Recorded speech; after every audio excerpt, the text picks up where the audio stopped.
We don't need R&D in our company. Oscar's abusive voice echoed in the conference room. It had been 2 years since Oscar started making fun of us at the company's regular monthly meetings. I was waiting to see exactly when I should leave the company. My name is Thomas. I am the head of the R&D. I work for a large food processing company. We specialize in ice cream and frozen confections, and we distribute our products to supermarkets and souvenir stores all over the United States. Employees call me Edison, after my name. I moved to my current company about 10 years ago. Although the pay was less, I was generally content because I was able to do what I wanted and had another income. 3 years ago, things started to change. It was when the president's eldest son, who had been training at a different food company, came to the company as vice president. One day, I was called to the president's office. "I have an important favor to ask you, Thomas. I need you to develop a new ice cream product. I've already decided on the general idea." The president had approached me with a top-secret project. "This is for my son. It will be difficult for the other employees to accept my son as the next president. If my son makes a big hit product at the same time he joins the company, I thought that the employees will be happy to have him as a successor." "Yes, I think that would be a good idea." I nodded in agreement. "So here's the thing, Mr. Edison. We want to surprise everyone, so please don't tell them it was my idea. Let's say it's the R&D's idea, and I'll reveal that it was mine after the product is released." The vice president snickered mischievously. "If we can make a blockbuster product, our business performance will increase, and our employees' salaries will rise. We might even be able to offer extra bonuses." "An extra bonus would be nice. So then, what's your idea?" The vice president smiled. "A hamburger." The vice president replied with a smile. My mind went blank for a moment. I tried to think and process what he said. "A hamburger? Ah, I get it. You mean colorful ice cream. You said earlier it was a new ice cream product. Taking a cue from everyone's favorite, hamburgers." I interpreted this to mean that they were developing a new ice cream product with a variety of flavors. But the vice president said, "No, that's not it. It's everybody's favorite food, hamburger, in the form of an ice cream. It's a new and fun product, isn't it? I'm sure it's going to be a big hit." "Are you serious?" The president's attitude made me turn a straight face. "I was surprised at first, but isn't it a novel idea? I thought of it with the vice president. I couldn't have come up with such an idea on my own. This is the age of the internet, and I'm sure that there are people out there who would buy it just for the fun of it." There was no way I could stop them if the president and vice president were willing to do it. My R&D staff and I thought it would never sell, but we worked hard to develop the product. At the time of the internal announcement, the sales department and the other departments were, as expected, not fond of the idea. However, the president and vice president pushed the product to market, saying, "We've gone to a lot of trouble to create this product, so let's trust our R&D department." The president and vice president never mentioned that it was their idea. As expected, the product did not sell. In fact, the product went into a surprisingly large deficit, which led to all employees' bonuses being cut that year. Furthermore, the vice president called me in and said, Please say that it was not my idea and that you guys did it on your own. You must keep it a secret. Do you understand? From that moment on, I did not like the boss and his son. Oscar in sales department couldn't buy the car he wanted because of the bonus cut, and he became overtly hostile to me. What's with you, Edison? You've only graduated from high school. You're getting ahead of yourself. I was often criticized in passing by him. At the company's regular meeting, at the beginning of each month, he would always make it difficult for us. Since Oscar was like that, the people around him would imitate him and harass me. I thought about resigning, but I held out for the sake of those working under me. Then, the day of the regular meeting came again. There, Oscar made an outrageous statement. Let's get rid of the R&D. My mind went blank. What are you saying all of a sudden? You've made a lot of mistakes in the past, you know. You've made a terrible mess of things like the hamburger-flavored ice cream. Oscar glares at me and clears his throat. He looks around and explains loudly. Listen up, everyone. We already have a series of very popular products. For the time being, we will be more profitable if we work on developing sales channels rather than product development. If this series of products stops selling, we can start research and development in new. R&D departments are all about labor costs. We don't need a department that will only cause losses to the company. Oscar glanced at me. He has only graduated from high school. R&D would be better off in the hands of someone else. The other employees listened in silence. Some of them were nodding their heads. I stared at the president and the vice president. The president and vice president looked away from me and remained silent with difficult expressions on their faces. Oscar continued. I've actually bought on board a talented individual with a sales expertise from one of the largest companies in the industry. He's a 24-year-old man from a major general trading company. If we can learn about sales from him, our sales should go up and we'll be profitable. Some were surprised while they agreed that that would be a great idea. But others seemed not to be surprised at all, as they probably had already heard about it. Perhaps if we could get those experts to develop a sales channel for us, our business might pick up. Surely, selling the products we already have is more important than developing products that don't make any money. The sound of crackling applause echoed in agreement with Oscar. Oscar was completely smitten. So, everyone, let's fire the high school graduate who can't give us any profit. He shouted. The conference room fell quiet for a moment, perhaps because he had said too much. No one agreed with Oscar's statement while I was present, but no one disagreed either. Are you sure? I quietly said and looked at the president. Before the president could answer, Oscar spoke up. It's natural. From now on, we'll use the experts we've brought in from the big companies. He smiled condescendingly at me. I didn't care about Oscar though. Are you sure you want to get rid of the R&D? Are you sure you want to fire me? I repeated. The atmosphere was so heavy that no one around me spoke a word. The president was not very articulate, but answered. I'm sorry to tell you this, but Oscar has a point. I think we should focus on sales rather than development. Does the vice president share your opinion? I asked, and the vice president, unlike the president, was very clear. I think Oscar is right. We can outsource R&D when it becomes necessary.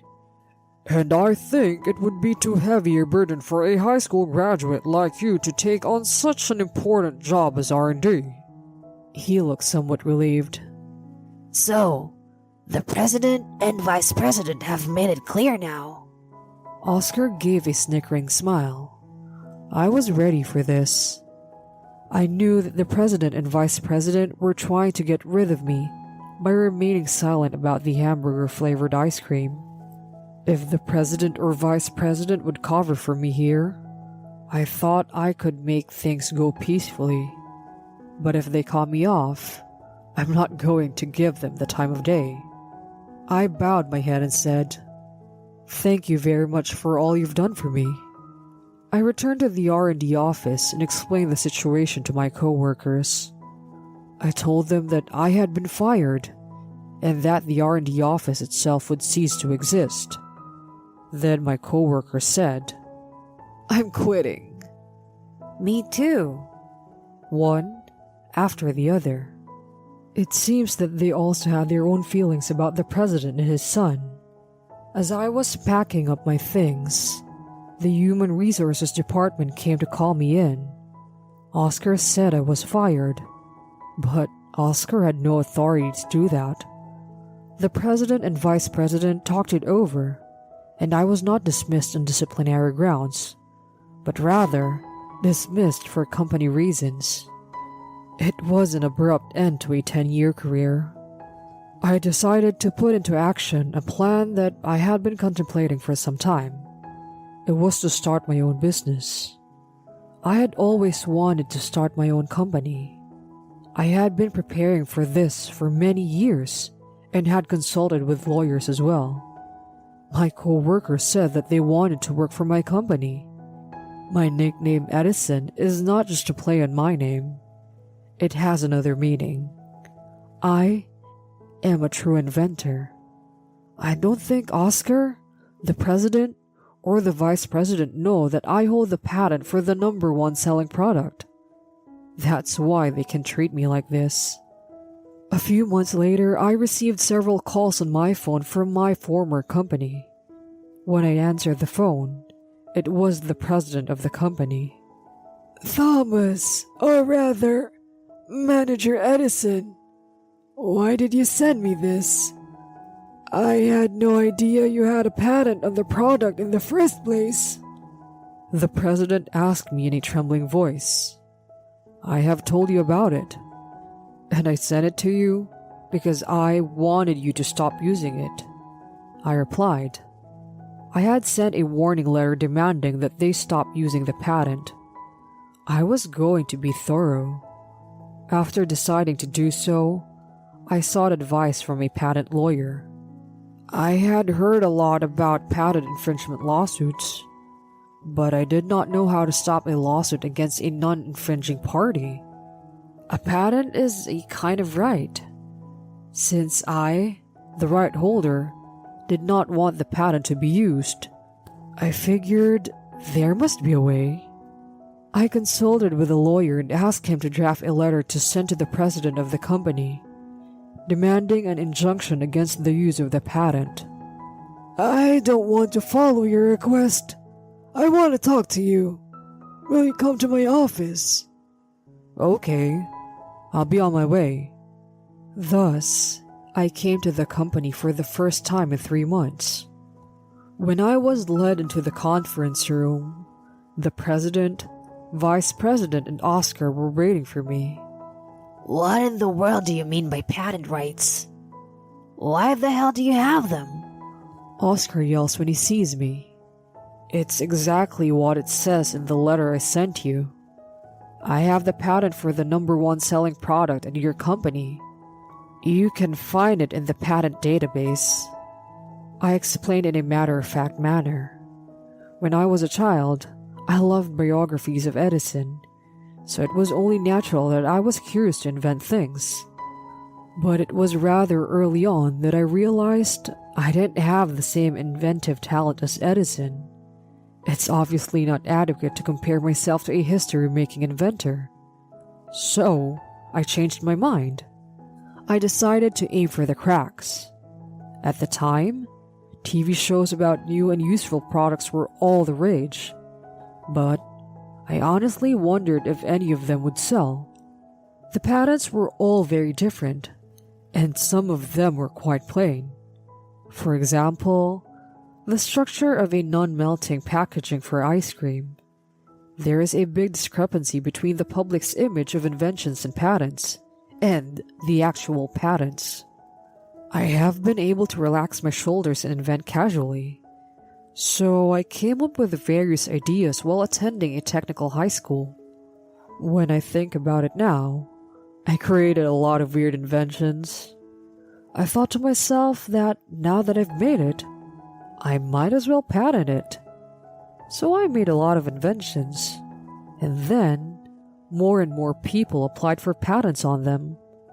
Of course, there are some patents that don't bring any money at all. Some inventions, however, bring in a large amount of patent fees, like the current #1 selling product. I won the grand prize at an invention competition for students and got a job at a major company.